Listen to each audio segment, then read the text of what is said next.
You're listening to Arcane Carolinas, an exploration of the Carolinas' folklore, legends, myths, and modern weird. Each episode, we examine the historical context of our topic and aim to preserve some of the stories that help make this part of the world such a fascinating place.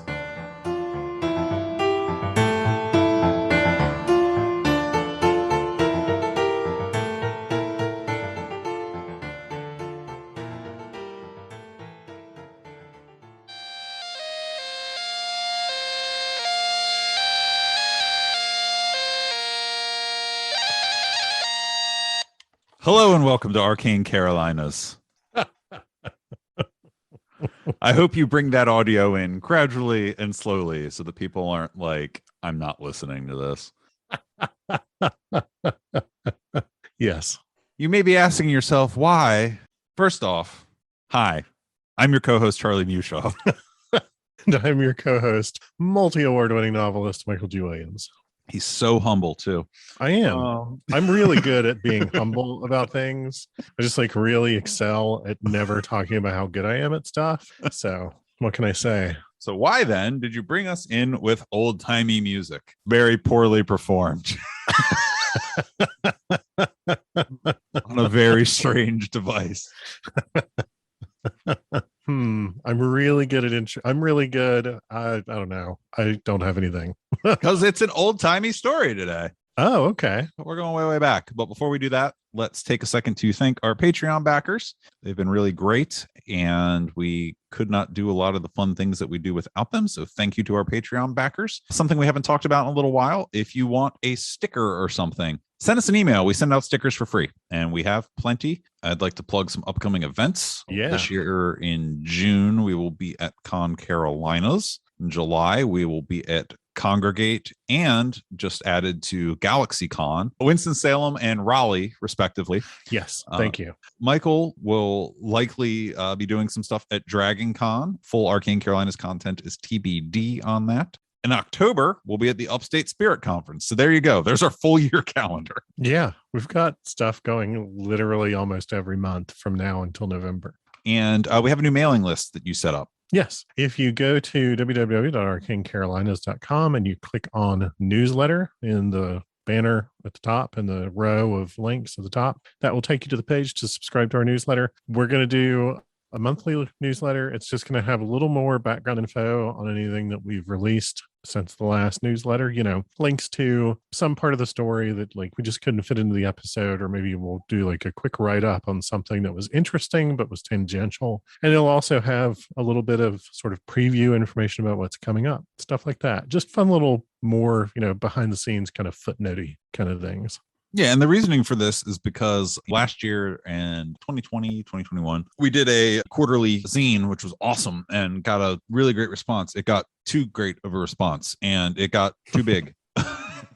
So yeah, it became unsustainable as a quarterly zine and has been transitioned to an annual. And we're still going to do the zine, but that will become an annual, and the newsletter will be the more regular cadenced fill in for that.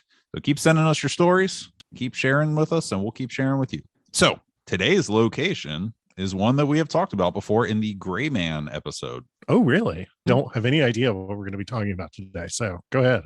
We are returning to Pawley's Island. Ooh. So if you want the history of Pawley's Island and the local business plugs for that, go check out the Gray Man episode from, I believe that was October 2021. Yeah, it's from 2021. So it's in 2021, Gray Man of Pawley's Island. But we're going back to the olden times. Our story begins in 1834. So not the oldest thing we've done, but still a little bit older than what we've been doing lately. Prominent man in the community, Dr. Ebenezer Flagg, and his wife, Margaret Elizabeth Bellin Flagg, welcomed their youngest child, Alice, into the world. Oh, yes. Okay. Yeah. Oh, yeah. Okay. I'm like super excited. This is kind of a big one. This is kind of a bigger story.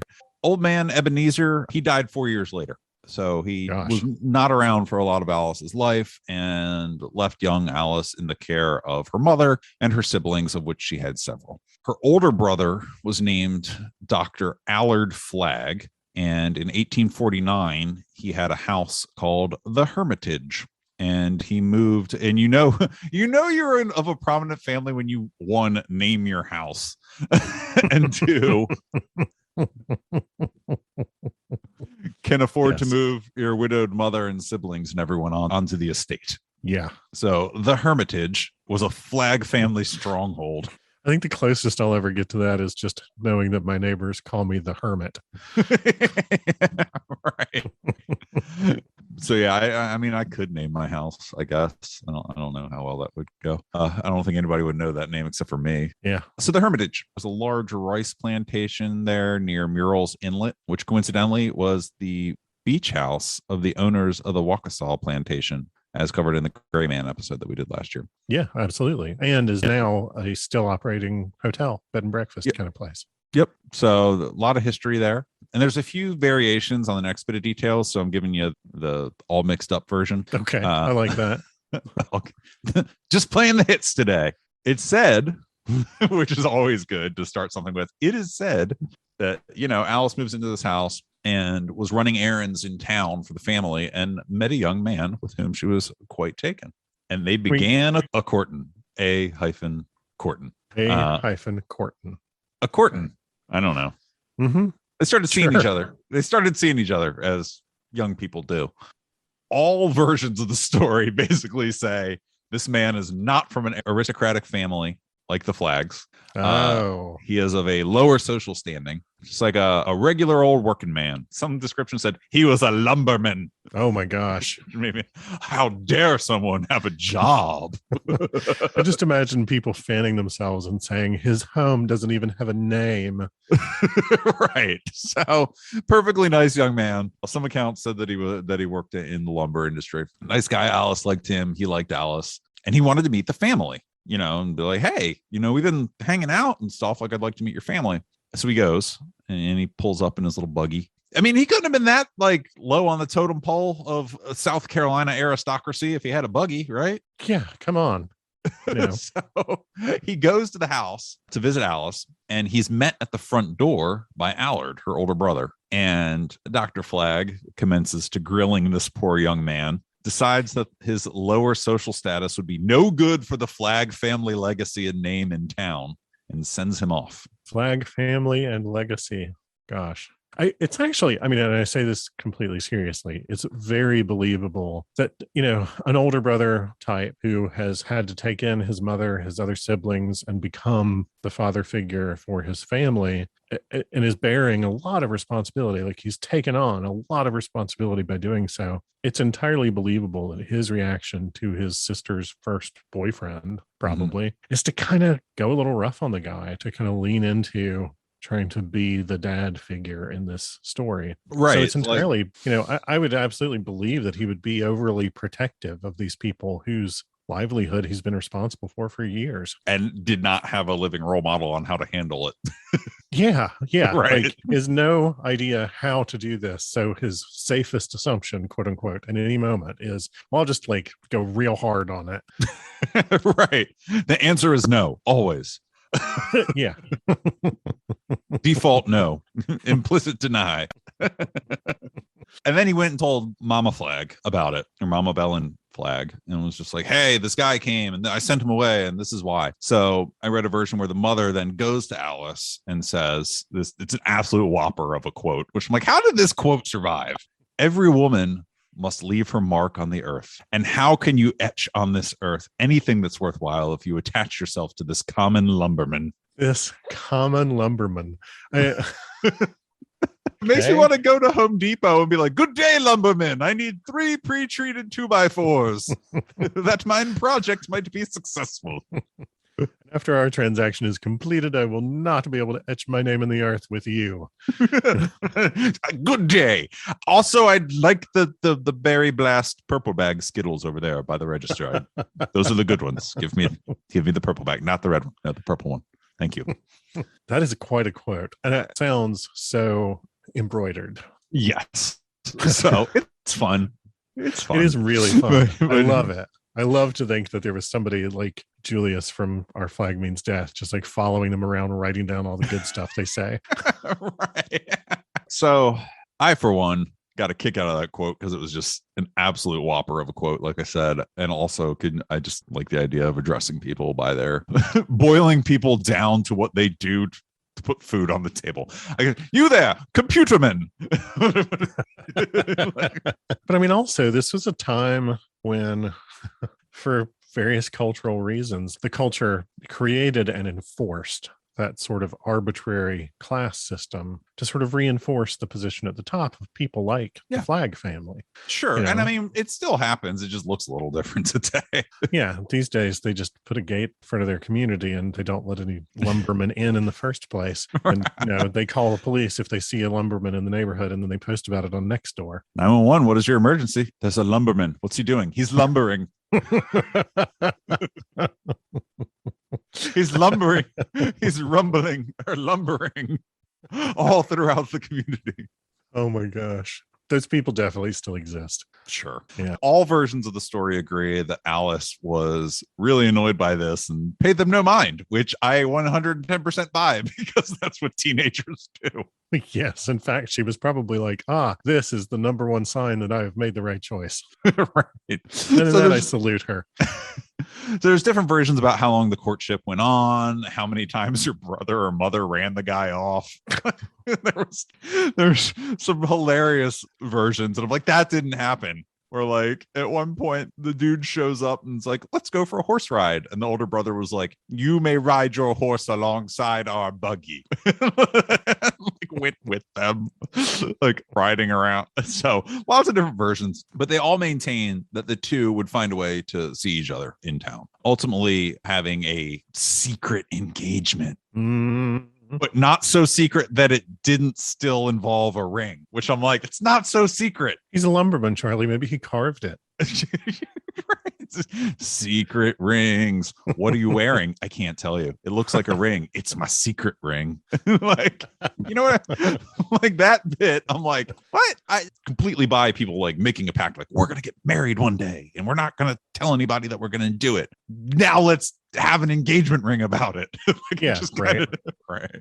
So at the same time, I do kind of love this romantic notion that maybe he got her a ring and then was like, I don't want you to get in trouble, so I'll give you this ring once your family has consented or whatever. I kind of love the romantic notion that people have invested meaning in some sort of physical item like that as an emblem of whatever their agreement is. I do think it's pretty unlikely that she, went around the Hermitage wearing an engagement ring and saying to people, oh no, I'm definitely not seeing him anymore. But that's exactly what she did.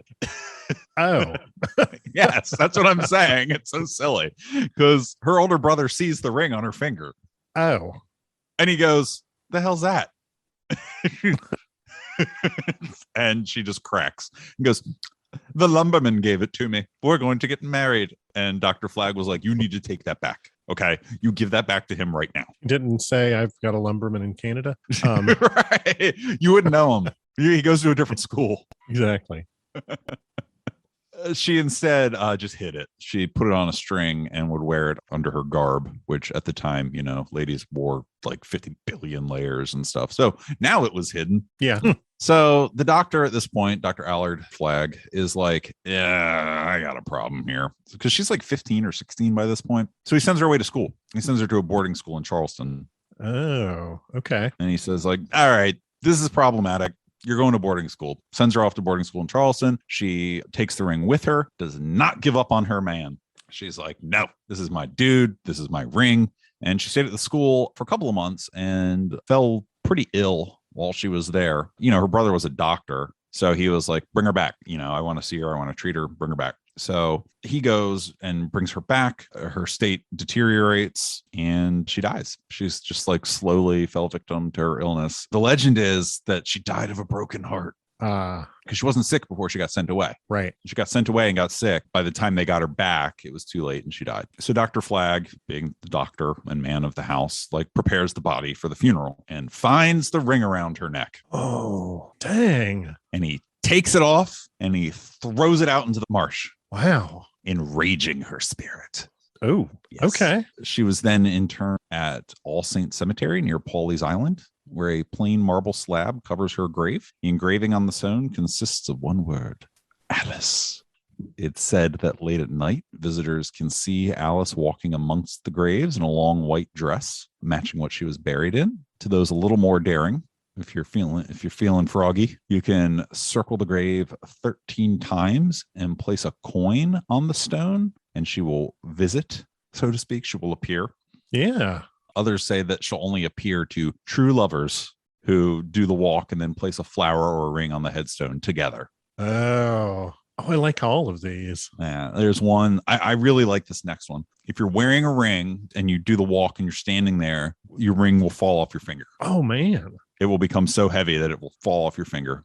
And then one that's pretty wacky that I still like it a lot. If you put a ring on the headstone, it'll levitate up off the stone. Okay, I kind of really need to go to Pawley's Island now and test all of these. So that is the sort of amalgamation of various versions of this legend and this ghost story. The ghost of Alice Flagg haunts Pawley's Island, specifically this cemetery. And you can interact with her, sort of summon her or whatever. So I did what we do, and I began digging. And the Flagg family and all the people named were real, verifiable people. I think primarily took place in Georgetown County? Yes, that is the county, if I remember correctly. But where I found the most records were actually in the Horry County Historical Society records about the Flagg family. And they were very prominent. Still kind of are. There's still flags. There's still flags flying around, floating around, however you want to say it. There's still ancestors of the Flagg family in the region. Yeah. And there are records and grave markers, not just for the Alice Flagg, but later Alice Flaggs as well. Ooh.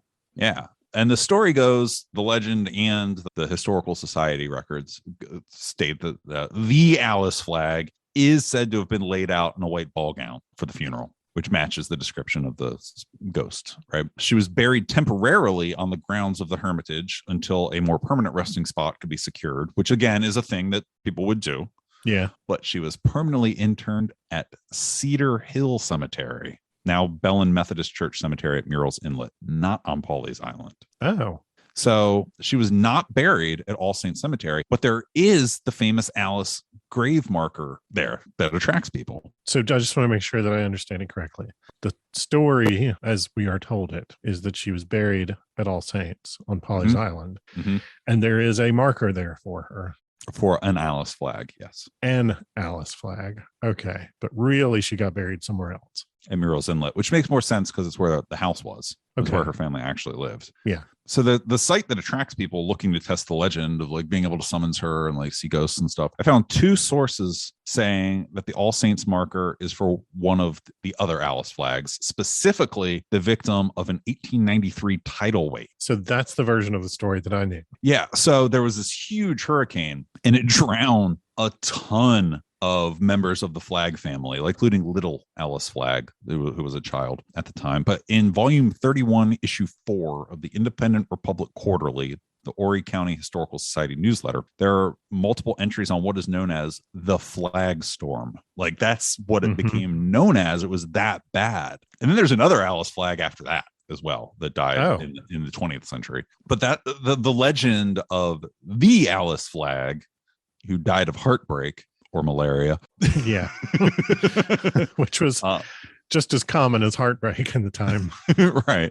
Lives on. So, people still claim that if you circle the marker, some say you have to do it backwards, but it's all 13 times. If you lay on it or you put stuff on it or whatever, like it'll summons the ghost of Alice. But like, what Alice? Yeah. I want to know which Alice it is. Right. And I really, really liked how cut and dry this one was from a historical perspective, which is likely on account of the prominence of the family and how records are more easy to come by. Yeah. Sort of like, again, I hate to bring it up again, but the High House episode, how we were able to say like, nope, this guy lived here. This guy did this person did that. This lady said this lady did that. Because when you're in a family of prominence, there's a lot more documentation than say if you're just a lumberman. Well, and in countless of the stories that we've talked about, we're able to say, do we know who the landowner was? We don't know who the other people in the story were. We can't demonstrate whether or not they existed. We especially can't find records on enslaved people. It's very, very difficult to be very certain of documentation of people from that era for lots of reasons, including that very same arbitrary social stratification that we were talking about at the beginning. But regardless, people will swear to you that they have strange experiences in All Saints Cemetery. I found one that said there's not any bodies buried under the Alice marker and that it's just commemorative. Oh, I could believe that. Absolutely. Yeah. And in some ways that would make sense given the terrain, given the location. And the fact that, if somebody drowns in a tidal wave, they might get pulled back out. Yeah. Are you going to talk about that event? I'm not. I was just going to leave it on the Alice Flagg legend. I'm all ears if you want to. Very quickly, it was a really genuinely very tragic story. Massive hurricane comes in. There was an enormous storm surge. As the water started to rise around the house, the family realized that the house was about to be flooded and probably swept away. So they all went out and literally clung to trees and heavy things together. In the version of the story that I have read, the family went out and got on basically the biggest tree on the property and held on to the tree and to each other in an attempt to survive the storm surge, because it had by that point become clear that the water was going to rise as high as they were. And sort of one by one, they are peeled off from each other and washed away and never found. Yeah, which again would support the commemorative nature of the marker and less of a grave site and more of a commemorative site. Yeah. Oh, so yeah, the ghost of Alice Flagg. I think that's awesome that you had a different Alice Flagg in mind when I started. Yeah, when you said Alice Flagg, I was immediately like, oh, the people in my head. I was immediately like, oh, the people who clung to the tree. I had no idea. This is great. They're all related. It's a lot of ghost stories in the Flagg family, all centered around various Alices. Yeah. Wow. Can you imagine having the surname Flagg now and finding out that you're about to have a daughter? What should we name her? Not Alice. Yeah, for real. I think I would stop using that name, Yeah. So anyway, that was an old-timey one. I like it. That's great. And it goes back to a location that we've talked about before. And we still have 2 more gray person stories in South Carolina to cover at one point, including a different gray man story on Pawley's Island. We need to go to Pawley's Island. Yeah. I mean, it's got a real nice bed and breakfast.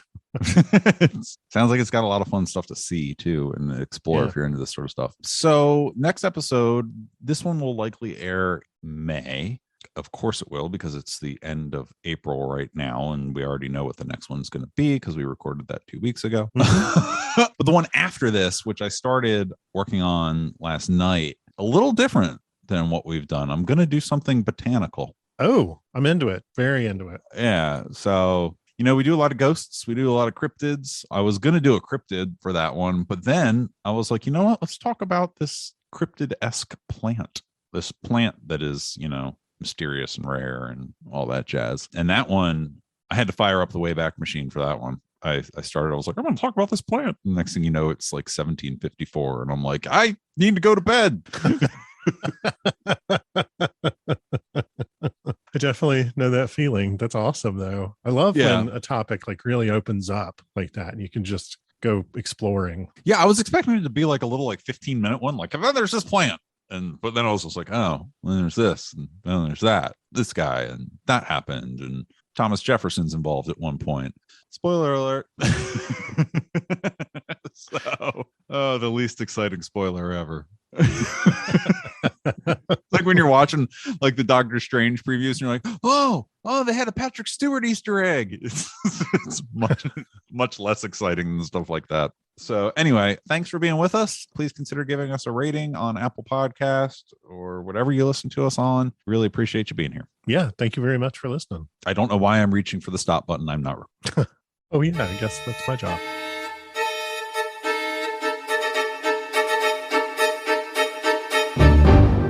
You've been listening to Arcane Carolinas. Thanks for joining us. If you liked it, give us a rating, leave a comment. If you didn't like it, send us an email and tell us why. If you're not wrong, we'll try to fix it. And if you're interested in award-winning speculative fiction, including science fiction, urban fantasy, and horror, find me, Michael G. Williams, at www.michaelgwilliamsbooks.com and check out Falstaff Books at falstaffbooks.com. If you'd like to pick up some Arcane Carolinas merch, look at behind-the-scenes info, pictures, videos, stuff like that, all the things that get cut, check out arcanecarolinas.com, where you can get access to our Patreon, our Facebook, our Twitter, our Instagram, all that in one place, including the merch store. Buy a shirt. Clothe your body. Drape your body in our wares.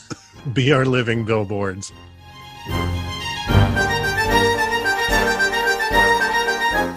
So why then? Wrong button.